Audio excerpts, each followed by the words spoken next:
berbagai isu penegakan hukum baik di tingkat lokal maupun nasional. Inilah Jaksa Menyapa. Inilah Jaksa Menyapa.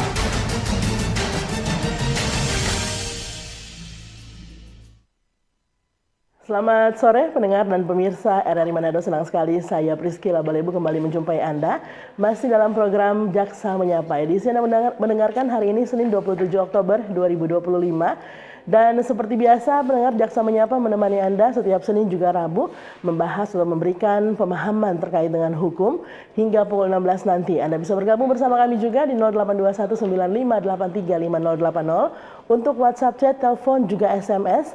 Di YouTube channel juga Anda bisa meninggalkan komentar Anda. Di kesempatan hari ini pendengar kita akan membahas topik Jaksa Menyapa. Seperti juga Anda sudah melihat mungkin lembaran di media sosial kami, selebaran-selebaran e-flyer yang bertebaran di sana terkait dengan penyelesaian perkara berdasarkan restoratif justice. Kita mengenal beberapa pendekatan pendengar dalam dunia hukum begitu. Kali ini Anda mendengar mungkin istilah yang ada beberapa yang masih awam, namun juga ada beberapa di antara Anda mungkin yang sudah sempat mendengar istilah ini, restoratif justice, dari beberapa kasus-kasus yang sempat viral di media sosial. Kita akan membahas lebih dalam bersama narasumber kami yang sudah hadir di Studio Pro 1 sore hari ini. Saya menyapa PLT Kepala Seksi Intelijen, Felicia Ansou SH. Selamat sore Ibu Felicia. Ya, selamat sore. Iya, suaranya mungkin teman-teman. Ini pertama kali Ibu Felicia atau? Sudah keempat kali. Oh, keempat kali. Berarti sudah nyaman di Pro 1 ya.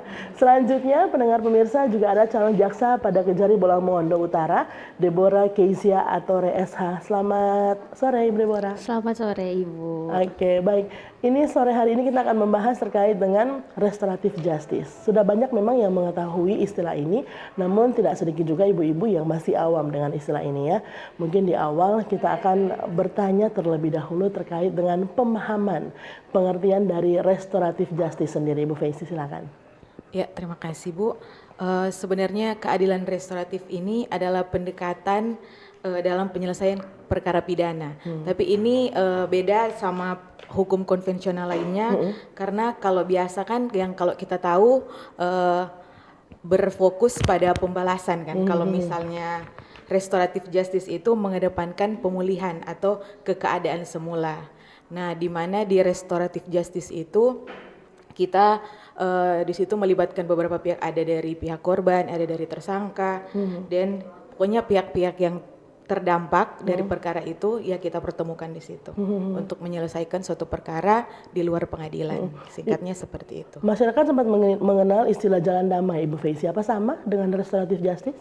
Ya, kalau restoratif itu jadi dari kedua belah pihak, misalnya dari pihak tersangka maupun dari pihak korban harus ada bersepakat untuk berdamai. Nah, itulah. Memang langkah yang akan diambil adalah memang kedamaian begitu ya, tidak melalui persidangan. Tidak melalui persidangan. Oke, baik. Semoga sedikit banyaknya masyarakat bisa paham dengan istilah tersebut. Ibu Deborah, kalau bisa menyampaikan ke masyarakat begitu sore hari ini dasar hukum restoratif justice, juga sedikit mungkin kita mengulik sejarahnya seperti apa. Oke, untuk restoratif justice sendiri sebenarnya di semua tingkatan peradilan itu dapat diterapkan. Cuman memang peraturan pelaksanaannya dalam setiap tingkatan peradilan itu berbeda-beda. Untuk kejaksaan sendiri dalam menerapkan restoratif justice dia berdasarkan peraturan Jaksa Agung. Yang pertama untuk ketentuan atau mekanismenya secara umum itu diatur dalam Perja nomor 15 tahun 2020. Nah, di situ diatur untuk penanganan perkara dengan pendekatan restoratif justice secara umum. Dan yang terbaru itu ada pendekatan restoratif justice juga untuk penanganan perkara narkotika yang diatur dalam Perja nomor 18 tahun 2021. Itu kurang lebih keadilan restoratif menurut Kejaksaan RI begitu benar. Ya. Oke, Ibu Feizi, lantas masyarakat juga pasti, oh ya ini pengertiannya seperti ini. Konsepnya seperti apa? Dalam restoratif justice itu kita menyelesaikan perkara pidana dengan perdamaian antara pelaku, korban, dan masyarakat. Jadi di mana cara kita untuk memulihkan korban. Jadi di sini restoratif justice itu memberikan kesempatan bagi korban untuk pulih. Jadi dia untuk dapat pulih dari segi psikis, dari segi kerugian yang dialami, dan juga di sini di restoratif justice itu kita menumbuhkan tanggung jawab dari para pelaku sendiri. Jadi dari pelaku ini bertanggung jawab untuk bagaimana cara dia untuk memulihkan keadaan semula dari posisi di korbannya sendiri. Baik. Itu konsep-konsepnya begitu ya. Ini menarik sekali Bu Fei karena tidak ada yang menjamin tidak akan dilakukan lagi begitu ya perkara-perkara tersebut. Namun akan kita bahas lebih dalam sambil menantikan Anda pendengar yang ingin bergabung bersama kami di 0821 9583 5080.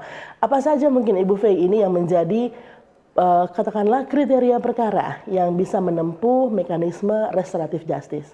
Ya, jadi sebenarnya tidak semua perkara yang bisa kita lakukan restoratif justice. Karena di restoratif justice itu seperti yang Deborah bilang tadi, di polisi, ada di kejaksaan, ada di pengadilan. Nah, kalau untuk di kami kerugiannya 2.500.000. Jadi memang tidak semua tindak pidana bisa kita lakukan restoratif justice itu. Oke, baik. Ada minimal nilai kerugian perkara begitu ya. Oke, Ibu Deborah, lantas kalau misalnya kita melihat mengapa sih kejaksaan menerapkan akhirnya restoratif justice? Mungkin seperti ini ya Bu. Selama ini kan kita mengenal sistem penegakan hukum itu yang seperti Ibu Fei katakan tadi masih konvensional, namanya penegakan hukum yang sifatnya retributif. Nah, di situ titik beratnya pada pembalasan, sedangkan restoratif justice ini titik beratnya ada pada pemulihan kembali. Nah, di sini kejaksaan masuk karena pada dasarnya tujuan hukum itu bukan hanya sekedar memberikan keadilan, tapi juga memberikan kemanfaatan dalam masyarakat. Jadi diharapkan dengan restoratif justice ini penegakan hukum bukan sekedar memberikan keadilan, tapi dapat bermanfaat juga buat masyarakat. Nah, itu dia. Ibu Fei menambahkan sedikit? Ya, dan juga mungkin mengurangi beban perkara kami. Jadi baik.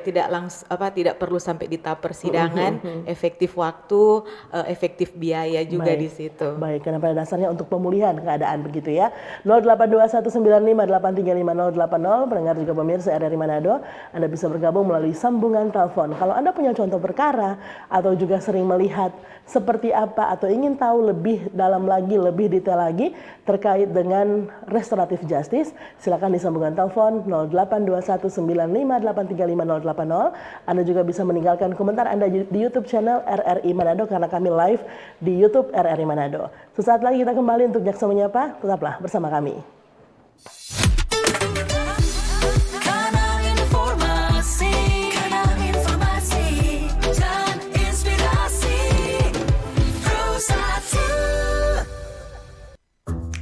Wih, keren banget nih. Katanya ada obat herbal bisa mencegah sakit gigi seumur hidup. Ada hoax tuh. Widih. Ini juga keren nih. Ada sumber energi baru PLTH, pembangkit listrik tenaga hampa. Iya, itu juga hoax kali. Lu bacanya apaan sih? Aduh, pantesan portal abal-abal lu baca. Kalau mau baca berita yang lengkap tapi udah verified, mulai dari berita nasional, internasional, olahraga, gaya hidup sampai hiburan, lu cukup klik rri.co.id. Di situ lu juga bisa streaming RRI digital. Aduh, makanya cek-cek dulu biar gak kegocek di rri.co.id.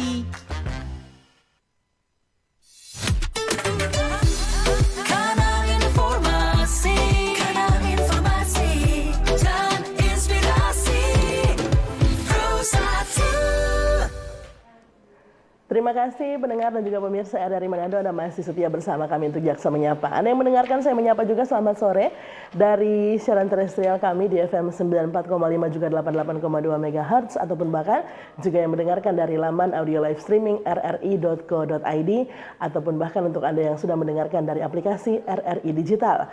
Jaksa Menyapa sore hari ini pendengar sangat menarik topiknya terkait dengan penyelesaian perkara berdasarkan restoratif justice. Banyak mungkin di antara Anda seperti saya hanya mendengar istilah ini terkait dengan kasus-kasus yang sempat beredar di media sosial. Ibu Fei juga Ibu Deborah. Terakhir kalau tidak salah di tahun 2021 setelah COVID ada pencurian dilakukan oleh seorang nenek begitu ya, sempat diselesaikan dengan restoratif justice. Silakan untuk Anda bertanya bersama kami pendengar 082195835080.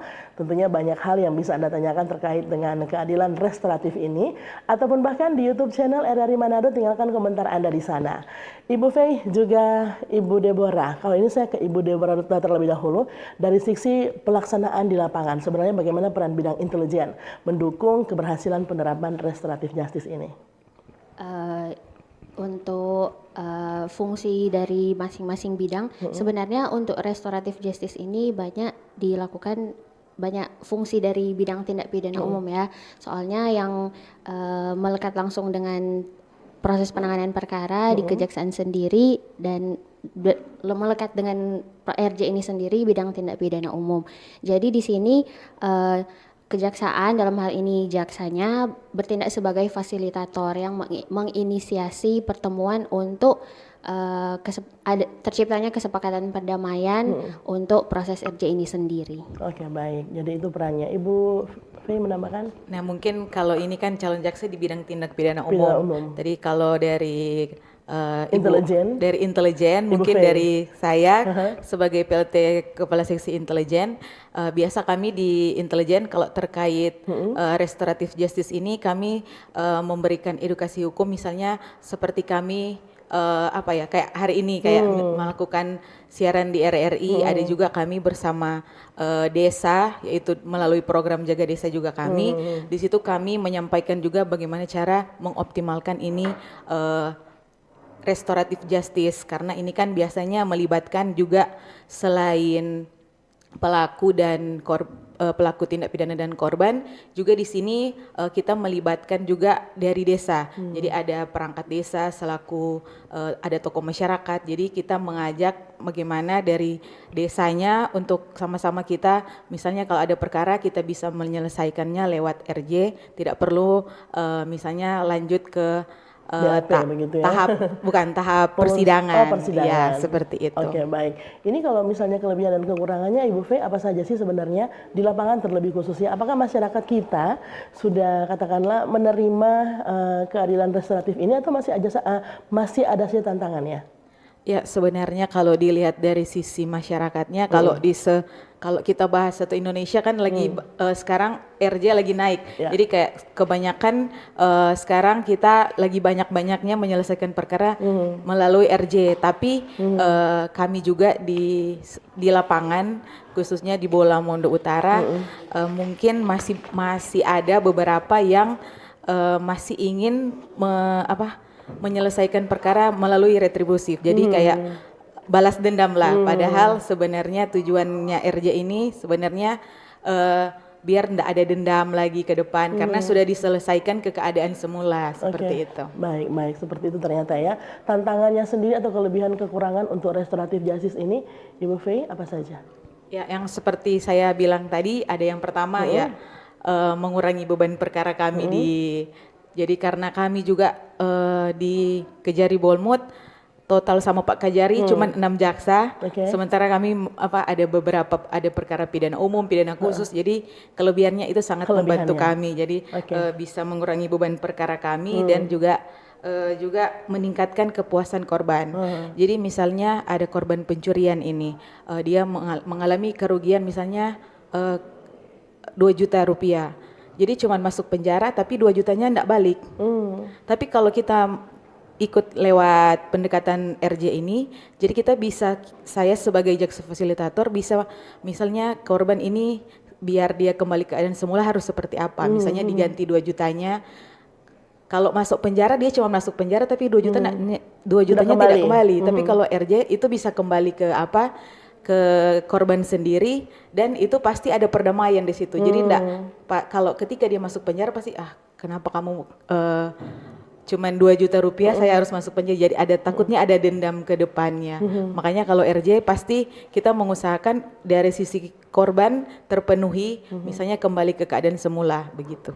Jadi sebenarnya lebih baik dengan RJ ini ya Ibu? Iya, sebenarnya kalau menurut kami selama syarat-syaratnya terpenuhi untuk dilakukan RJ, sebaiknya kita sebenarnya harus ke pendekatan RJ sebenarnya, Restoratif Bu. justice. Karena memang harus menepis sedikit memang ego dari kita sendiri juga. Seperti itu kelebihannya. Ibu Deborah menambahkan kekurangannya. Sudah pasti ada kekurangan mungkin dari restoratif justice ini disampaikan ke masyarakat, silakan. Ya, kalau tadi Ibu Fei sudah sampaikan kelebihan-kelebihannya, mungkin kekurangannya tidak semua perkara bisa menggunakan RJ ini. Seperti yang sudah Ibu Fei katakan, perkara-perkara yang ancaman pidananya 5 tahun ke bawah, nilai kerugian 2,5 juta ke bawah. Nah, jadi salah satu kekurangan memang itu, tidak semua perkara bisa di RJ-kan. Selanjutnya mungkin kekurangannya ini tergantung kerelaan dari para pihak. Jadi kalau ada salah satu pihak yang tidak mau RJ, apalagi korbannya tidak mau RJ, tetap harus dilakukan penuntutan. Tidak bisa pakai RJ. Kira-kira mungkin gitu kekurangan dari RJ ini. Baik, itu dia. Sudah ada kelebihan dan kekurangannya. Berarti tergantung masyarakat juga ingin menggunakan yang mana begitu ya, terkait dengan penyelesaian perkara. Namun sore hari ini pendengar Jaksa Menyapa lebih menyoroti bagaimana penyelesaian perkara yang ada berdasarkan dengan restoratif justice. Sudah cukup lengkap tadi dari awal apa yang disampaikan oleh ibu-ibu yang menjadi narasumber kita sore hari ini.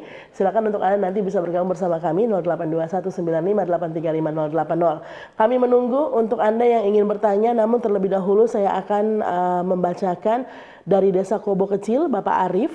Katanya, ibu-ibu, saya pernah dengar restoratif justice bisa membuat pelaku tidak masuk penjara kalau sudah damai.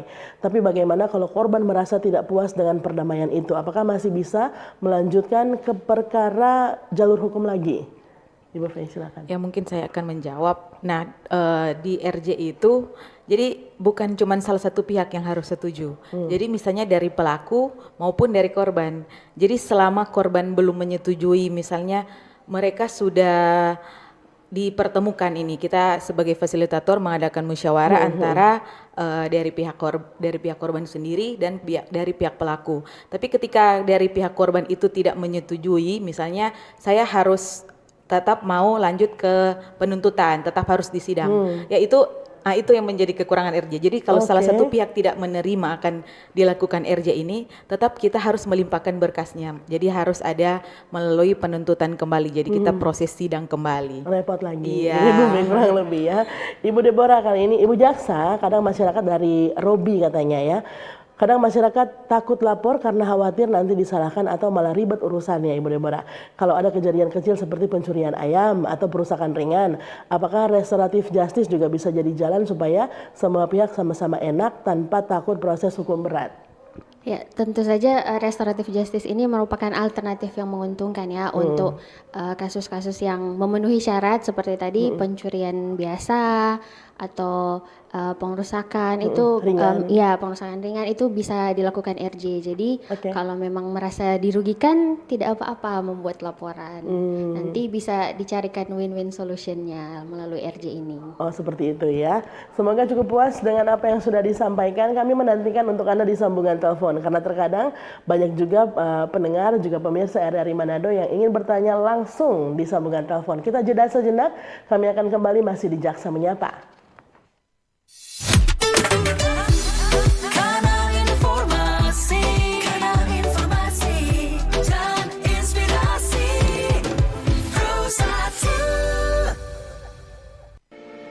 RRI Digital.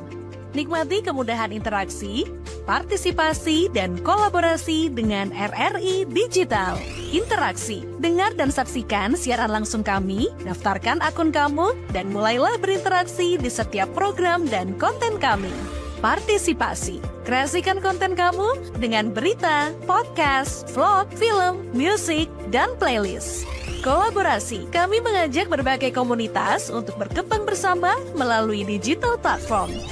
RRI Digital sekarang menghadirkan terobosan baru, workspace platform dan online learning platform dengan fasilitas-fasilitas unggulan, monitor impact dan outcome, meeting online, video conference, dan library. RRI Digital menghadirkan fitur-fitur untuk peningkatan interaksi, partisipasi, kolaborasi, workspace, dan learning. Yuk, segera download RRI Digital. Kanal informasi dan inspirasi Pro 1. Terima kasih pendengar juga pemirsa RRI Manado, Anda masih setia bersama kami program A1 Radio Republik Indonesia Manado dalam Jaksa Menyapa dengan topik di kesempatan sore hari ini penyelesaian perkara berdasarkan restoratif justice. Sudah ada Kejaksaan Negeri Bola Mongondo Utara yang mendampingi kita sore ini untuk menjawab semua pertanyaan Anda. Sambungan telepon kami buka di 0821 9583 5080. Juga Anda bisa mengirimkan WhatsApp chat di nomor yang sama pendengar atau SMS. Halo, selamat sore Jaksa Menyapa. Halo, selamat sore Jaksa Menyapa. Selamat sore, Bapak siapa di mana Pak? Warga masyarakat Bola Mongondo Utara. Kebetulan trompet ibu-ibu jaksa ada di studio. Nah, oke, silakan. Dengan siapa namanya Bapak? Bung Benijo di Bolmut. Benijo di Bolmut. Silakan langsung. Ada Ibu Deborah juga Ibu Feli. Oke, selamat sore ya kedua narasumber ini dari warga masyarakat Bola Mongondo Utara juga ya. Langsung ke pertanyaan ya untuk para ibu-ibu jaksa. Apakah tindak pidana ringan, tindak pidana ringan itu semacam apa penganiayaan mungkin? Apakah itu kalau di RJ, restoratif boleh diadakan pendampingan, bisa diadakan pendampingan? Itu pertanyaan pertama. Okay. Pertanyaan kedua, untuk di wilayah Bola Mongondo Utara sudah berapa kasus yang dijalankan lewat RJ Restoratif Justice? Apakah ada kasus-kasus yang diselesaikan secara RJ? Terus yang ketiga, tindakan preventif dan represif, tindakan represif dan preventif dari pihak kejaksaan seperti apa sih dalam RJ? Itu aja, terima kasih, selamat sore. Terima kasih warga Bola Mongondo Utara, Bung Benijo mengikuti dengan baik apa yang menjadi diskusi sore hari ini, ibu-ibu ya. Ada 3 lagi langsung pertanyaannya. Tinggal Ibu Deborah sama Ibu Feizi ini ingin bagi kira-kira mau jawab yang mana. Pak Benijo, ini kita lihat ada pertanyaan dari warganya Kejaksaan Negeri Bola Mongondo Utara terkait dengan penganiayaan ringan. Lantas sampai ke nomor 3 tadi Ibu Deborah mungkin ingin melanjutkan. Ibu Fei dulu, silakan. Terima kasih Pak Benijo, warga Bola Mongondo Utara juga. Seperti yang tadi sempat kami sampaikan, sebenarnya kita dapat menggunakan pendekatan restoratif justice, yaitu contohnya misalnya ancaman hukuman di bawah 5 tahun. Nah, kalau penganiayaan ringan itu ancaman hukumannya di bawah 5 tahun. Jadi otomatis kalau penganiayaan ringan itu bisa kita lakukan pendekatan secara restoratif justice. Tapi ada tapinya, Bu.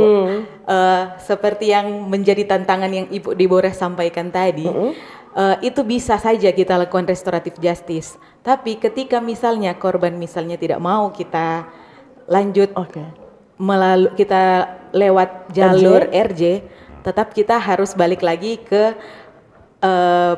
jalur penuntutan biasa. Jadi kita tetap harus mempersidangkan perkara tersebut. Nah, seperti itu. Untuk pertanyaan kedua, sudah berapa RJ di Bolmut? Mungkin dari Seksi Tindak Pidana Umum, Ibu Deborah bisa menjelaskan. Silakan Ibu Deborah. Oke, kebetulan saya masuk Bolmut tahun 2024. Dari sejak masuk sampai saat ini di Tindak Pidana Umum sendiri, perkara yang diselesaikan berdasarkan pendekatan restoratif justice itu sudah lebih dari 10 perkara. Dan berdasarkan data tahun 2023 kemarin sudah 11 perkara dalam setahun itu yang diselesaikan berdasarkan pendekatan restoratif justice ini. Oke. Yang terakhir langkah preventif juga dari Kejaksaan Negeri Bola Mongondo Utara ditanyakan oleh Benijo tadi, silakan. Ibu Fei. Kalau dari preventif pencegahan memang itu dari kami dari seksi intelijen. Jadi kami dari seksi intelijen itu melakukan langkah-langkah berupaya memberikan edukasi hukum, penyuluhan hukum. Jadi dari kami mungkin kalau Bapak Benijo pernah mengikuti, ada kami turun melakukan penyuluhan hukum di desa-desa, di sekolah maupun ini di radio. Mungkin itu kalau dari upaya preventif kami, upaya pencegahan dari kami. Itu dia, ada sosialisasi lah ya. Sejauh mana katanya Ibu Fei juga Ibu Deborah, restoratif justice mampu memulihkan hubungan sosial antara korban dan juga pelaku? Kali ini pertanyaan dari WhatsApp, Erik di Boroko, silakan. Sejauh mana sebenarnya restoratif justice ini tujuannya cuma satu, yaitu memulihkan hubungan. Jadi misalnya contohnya di sini seperti contohnya tadi ada penganiayaan ringan. Jadi di penganiayaan ringan di situ misalnya dari sisi korban atau dari sisi tersangka meminta kepada kami untuk diadakan restoratif justice. Makanya kami selaku jaksa fasilitator kami di situ mendiskusikan, misalnya dari pihak korban apa saja yang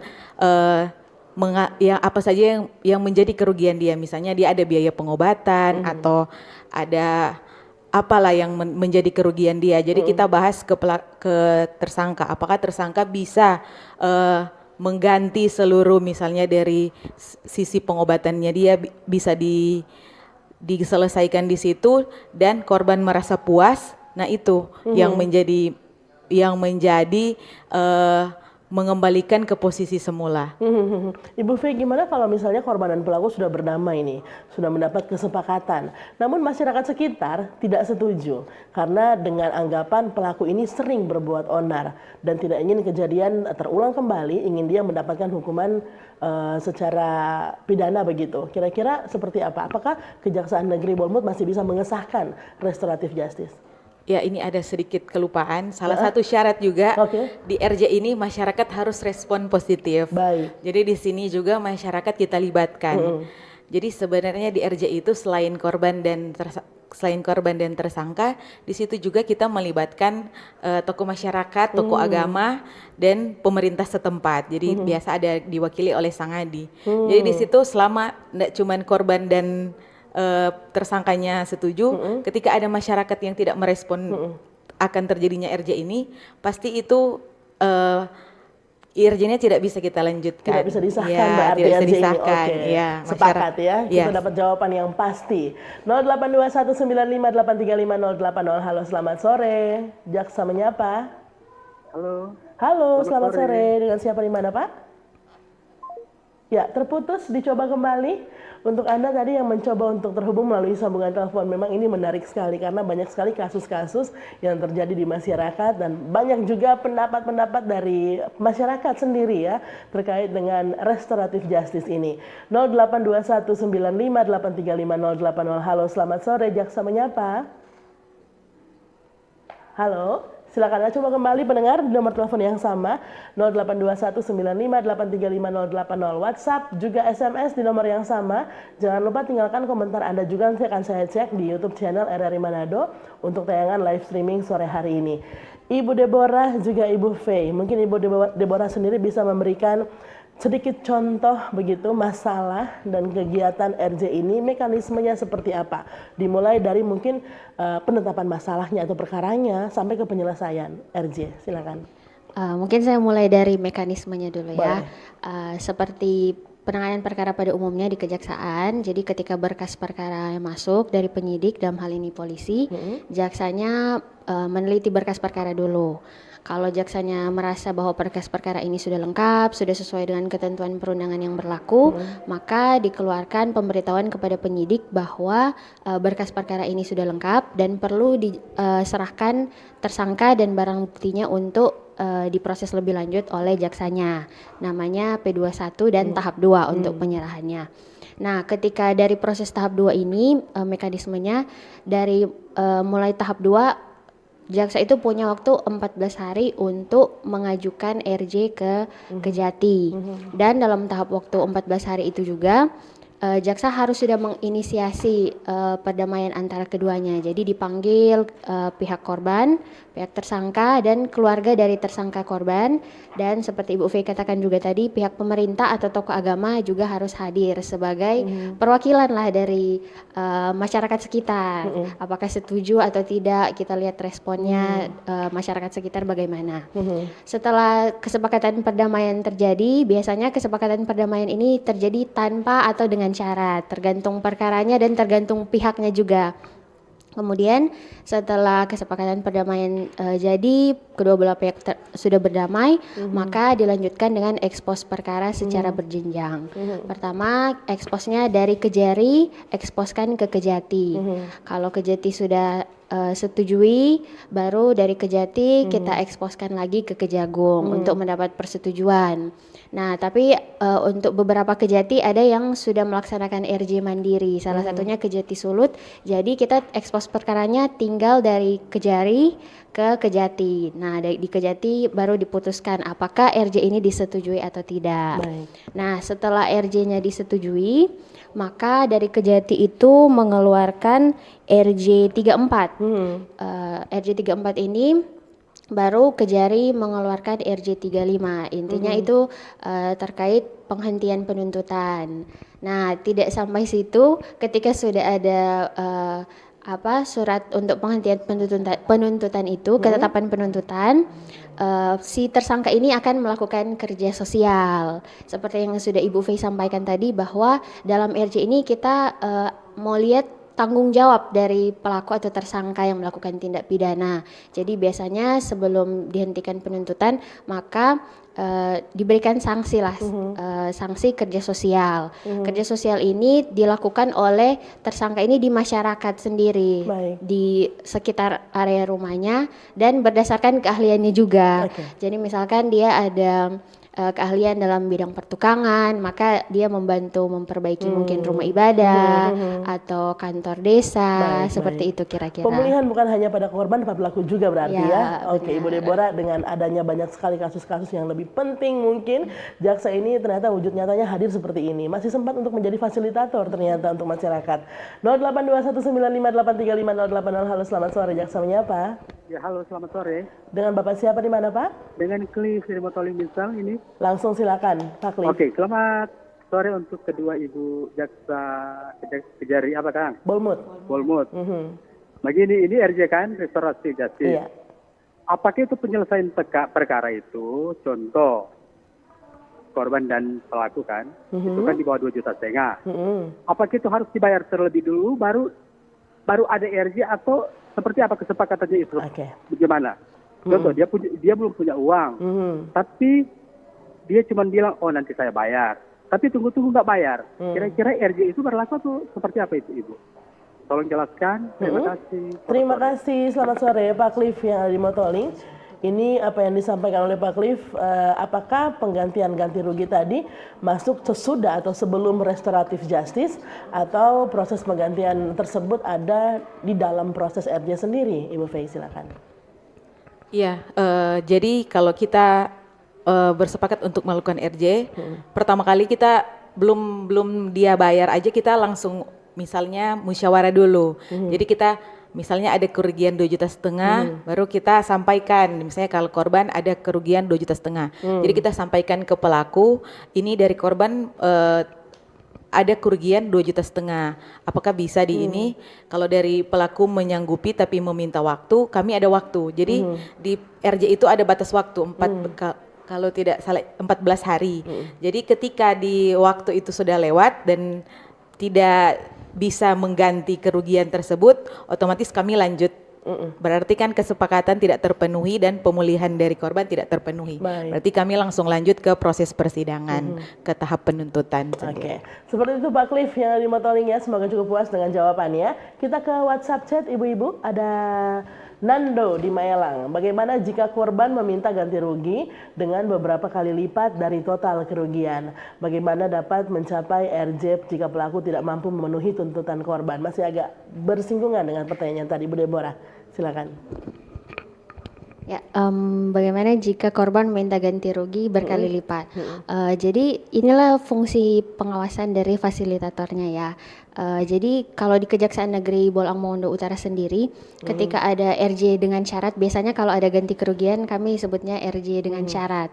Nah, di situ kami tanyakan terlebih dahulu, ganti rugi ini dimintakan untuk apa? Misalkan pada perkara penganiayaan, pengobatan, kita mintakan misalkan bukti pembelian obat atau kwitansi dari rumah sakit. Apakah benar-benar nilai yang dimintakan itu masih masuk akal dan memang dipergunakan untuk penanganan dari akibat tindak pidana ini. Jadi tidak serta-merta ketika diminta berkali-kali lipat bisa langsung disetujui. Baik, Ibu Fei menambahkan sedikit. Jadi intinya kalau kita menggunakan RJ di sini, dalam proses perdamaian itu kita harus lakukan secara sukarela. Di sini ada musyawarah untuk mufakat tanpa tekanan dan paksaan dan intimidasi. Jadi di situ ketika kami misalnya sebagai jaksa fasilitator, ketika kami menanyakan kepada korban berapa kerugian atau apa, terus dijawab sudah melebihi, berarti itu menurut kami sudah bukan mau kembali ke keadaan semula, malah mencari untung. Biasa itu tidak terjadi kesepakatan. Dan nanti itu akan menjadi pertimbangan kami di penuntutan nanti. Jadi itu menjadi, kalaupun dia itu tidak tercapai, tapi karena dari pelaku sudah ada niatan baik untuk mengganti, tapi dari korbannya sengaja untuk melipat-lipatkan, berarti kan dia mencari keuntungan di situ. Jadi menjadi pertimbangan kami dalam melakukan penuntutan. Baik, jadi tidak boleh trik-trik seperti itu Ya, ya. tidak boleh. Dari YouTube channel RRI Manado, komentar live di sana. Apakah restoratif justice ini ada batasannya? Misalnya ada tersangka suatu kasus yang sudah di-RJ-kan, namun dia tertangkap lagi di kasus yang sama. Terima kasih. Selanjutnya ada warga Boroko. Apakah ada potensi RJ ini nantinya membuat tersangka jadi tidak takut lagi berbuat pidana katanya? Karena mereka pikir bisa kok atur damai. Mohon penjelasan ibu-ibu, silakan. Mulai dari Ibu Fei. Yang pertama boleh. Misalnya dari ada tersangka satu kasus tertangkap lagi. Nah, itu yang menjadi syarat kami. Jadi di kami ada sistem, ada namanya CMS. Jadi ketika kita memasukkan nama, sudah ada masuk situ dia pernah melakukan tindak pidana apa di situ, misalnya sampai ke proses persidangan ataupun dihentikan secara RJ. Jadi kita bisa memantau situ. Sementara yang menjadi satu syarat ada satu kasus yang dapat dilakukan RJ itu adalah baru pertama kali melakukan tindak pidana, yaitu kalau dia sudah residivis atau sudah berulang kali, otomatis kita tidak bisa melakukan RJ di situ. Oke, baik. Yang kedua, apakah ada potensi RJ ini nantinya membuat tersangka tidak takut lagi berbuat pidana karena dipikir bisa atur damai? Kurang lebih sama jawabannya berarti ya.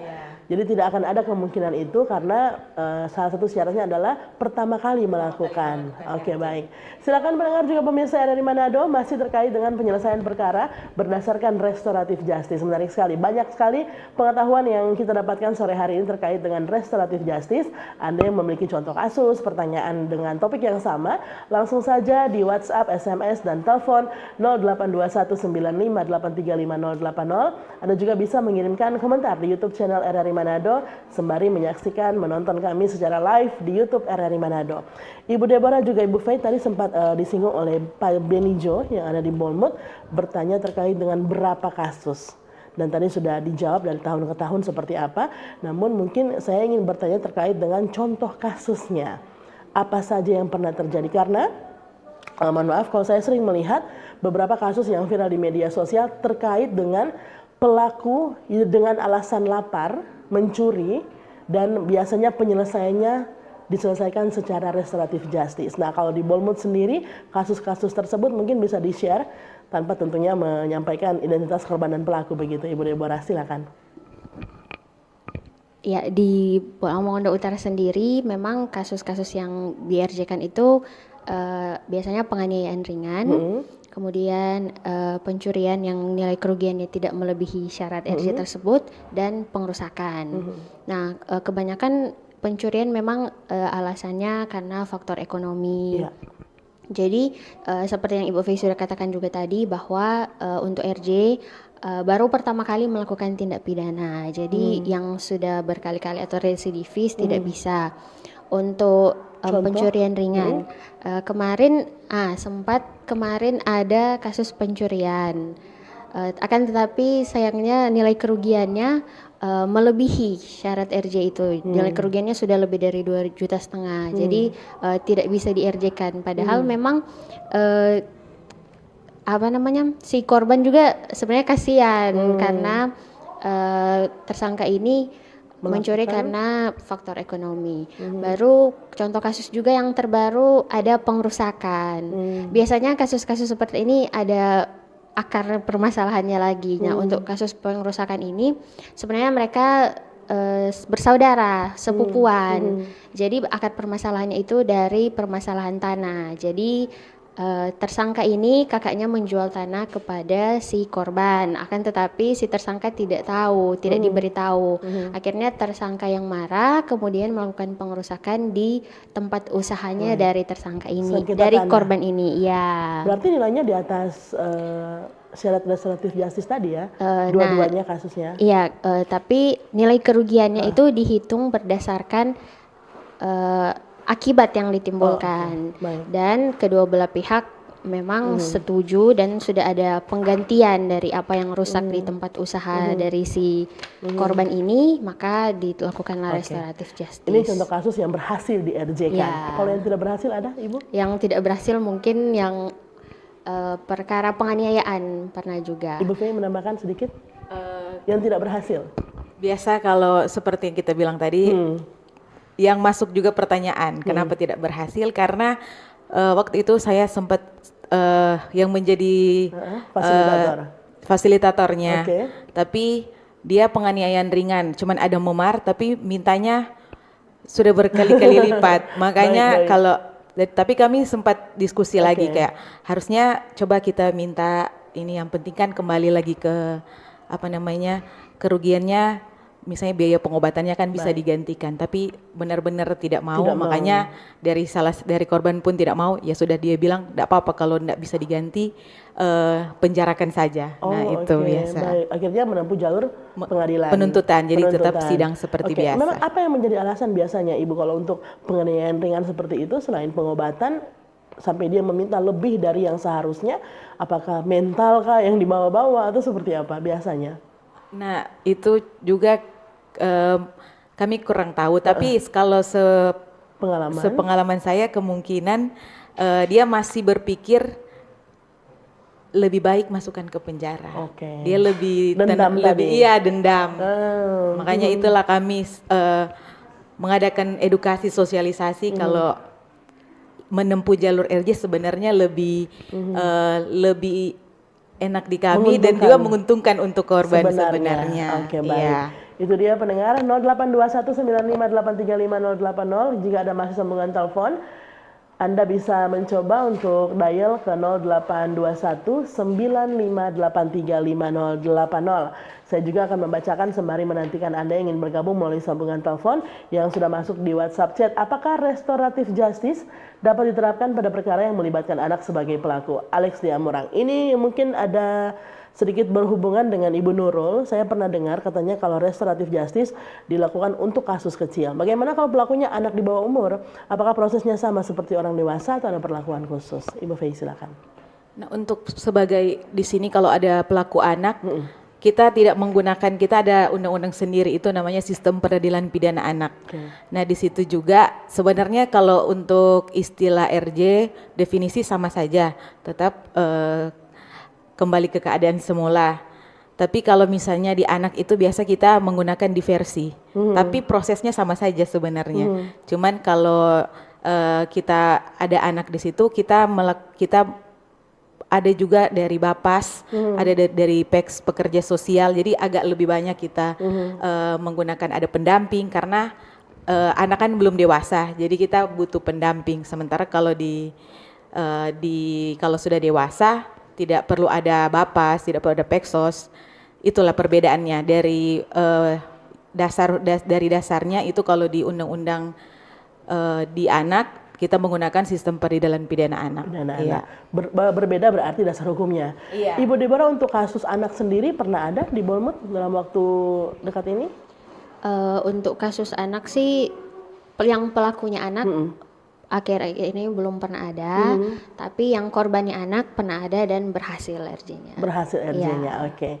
Ini kita akan sudah di penghujung perjumpaan, mungkin sedikit membahas terkait dengan bagaimana sebenarnya dari kejaksaan sendiri, begitu ya ibu-ibu, yang sempat ini terjadi banyak kasus selama ini. Apa yang sebenarnya menjadi harapan dari ibu-ibu sendiri? Apakah memang lantas harus RJ-kan saja semua yang memenuhi syarat begitu perkara-perkaranya agar kita juga tidak repot-repot begitu ya? Ibu Fei silakan. Sebenarnya ini restoratif justice ini wujud nyata komitmen kejaksaan untuk menghadirkan keadilan di sini. Keadilan yang dapat memulihkan dari sisi korban maupun dari sisi pelaku. Jadi kami di restoratif ini bukan hanya sekedar membalas saja. Jadi kalau dengan kita menggunakan RJ ini, jadi kita bisa membangun kembali kerjasama, misalnya memperbaiki kembali hubungan yang ada. Jadi hukum bukan hanya soal menghukum saja, tetapi juga soal memanusiakan dan memulihkan di sini. Ya, mungkin seperti itu. Oke, Ibu Deborah menambahkan sedikit? Ya, kalau boleh menambahkan, pada dasarnya sebenarnya hukum itu mengikuti perkembangan masyarakat.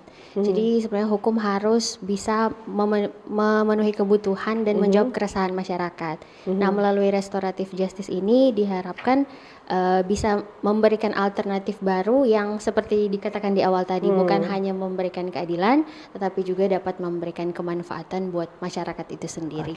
Saya melihat sore hari ini ibu-ibu banyak masyarakat yang bertanya terkait dengan contoh kasus. Berarti sebenarnya banyak yang sudah sempat mengalami, namun memang tidak tahu kalau ternyata ada RJ begitu ya, atau mungkin tidak pernah mendapatkan sosialisasi. Ini dari Rizky dari KID Pang. Selamat sore Ibu Jaksa, saya mau tanya kalau ada kasus tabrakan ringan di jalan yang sudah diselesaikan secara damai antara kedua pihak, apakah masih bisa diproses hukum atau langsung dianggap selesai lewat restoratif justice? Seperti apa Ibu Fei? Ya, sekali lagi yang pertama kali kita harus meneliti syarat-syaratnya. Apabila memang misalnya syarat-syaratnya terpenuhi, sudah pasti kita bisa lakukan pendekatan restoratif justice. Oke, baik. Seperti itu ya Pak Rizky. Juga ada mungkin yang ingin mendapatkan kepastian begitu ibu-ibu dari masyarakat. Jika sudah kasusnya dihentikan dengan restoratif justice, apakah pelaku ini akan punya catatan kepolisian? Nah, kalau dia sudah pernah melakukan pidana tapi diselesaikan secara RJ, dia tidak tercatat di SIPP. Jadi dia tidak tercatat di apa itu? Sistemnya dari gitu, sistem informasi dari pengadilan sendiri itu tidak tercatat karena cuma berhenti di kami. Tercatatnya cuma di kami jadi saja. SKCK aman. Iya. Kurang lebih seperti itu ya. Yang mungkin menjadi pertanyaan terakhir terkait dengan pesan untuk masyarakat berarti ya, atau imbauan ibu-ibu ini untuk masyarakat agar semakin mungkin memahami pentingnya pendekatan restoratif justice ini dalam tentunya menjaga ketertiban, harmoni sosial. Seperti apa? Ibu Deborah silakan. Ya, dengan adanya restoratif justice ini memulihkan kepada keadaan semula seperti yang Ibu sudah katakan tadi, kiranya dapat tercipta harmoni sosial karena sebenarnya masalah-masalah perkara yang timbul ini yang di RJ kan sebenarnya bukan menyepelekan perkara, cuman bisa kita lihat lagi mungkin korban ini hilaf atau kita lihat bahwa tersangka ini tulang punggung keluarga juga. Tentunya sebagai manusia, sesama manusia, tentunya kita harus lebih menurunkan ego dan ya nurani kita lah ya yang bekerja. Baik. Ya kira-kira seperti itu. Jujur saja Ibu Deborah sempat menggugah juga ya ketika mendengarkan pesan seperti ini. Ternyata wah ada cara yang lebih manusiawi begitu. Ibu Fei menambahkan pesan imbauan untuk masyarakat. Mungkin sebenarnya RJ itu bukan jaminan 100% pelaku tidak dapat mengulangi perbuatannya. Tapi dengan harapan kami melalui proses RJ ini bisa tercipta musyawarah yang humanis dan diharapkan di situ ada kesadaran dalam penyelesaian dari pelakunya. Jadi di situ kami menekankan juga bukan cuma korban yang pulih tapi pelaku sadar dan dengan tanggung jawabnya itu ketika dia melakukan satu tindak pidana ada tanggung jawabnya di situ. Itu mungkin dari kami. Baik, dengan harapan keadilan untuk semua begitu ya. Ya, jadi pelakunya bisa memperbaiki diri kembali. Baik, ada closing statement mungkin yang terakhir, paling akhir yang harus disampaikan ke masyarakat mewakili satu saja Ibu Fei atau Ibu Deborah, silakan. Sebenarnya walaupun ada RJ sebaiknya kita tidak, intinya satu, walaupun itu mau pendekatan retribusif mau restoratif justice, sebaiknya kita sama-sama menghindari atau tidak melakukan tindak pidana. Oke, baik. Mungkin itu saja. Itu ya. Itu dia pendengar untuk pemirsa dari Manado, Jaksa menyapa sore hari ini terkait dengan penyelesaian perkara berdasarkan restoratif justice, Ibu Feisi Felicia Anso SH selaku PLT Kepala Seksi Intelijen, juga Deborah Kezia Atore SH selaku calon jaksa pada Kejari Bolang Mongondo Utara. Sore hari ini Kejaksaan Bolang Mongondo Utara, Kejaksaan Negeri lebih tepatnya, terkait dengan penyelesaian perkara berdasarkan restoratif justice. Semoga ibu-ibu yang menjadi harapan kita bersama, tentunya pendengar, pemirsa, masyarakat Kota Manado, Sulawesi Utara pada umumnya lebih memahami, mendapatkan informasi sore hari ini dan mendorong pengetahuan kita bahwa ternyata hukum itu tidak hanya soal hukuman, begitu ya, tapi bagaimana juga terkait dengan RJ ini pemulihan dan kedamaian bersama.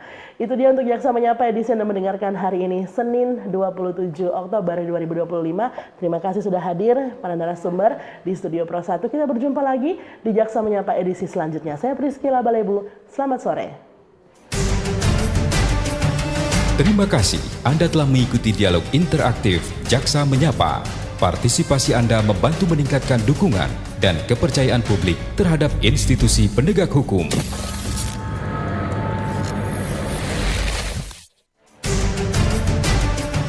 Terima kasih Anda telah mengikuti dialog interaktif Jaksa Menyapa.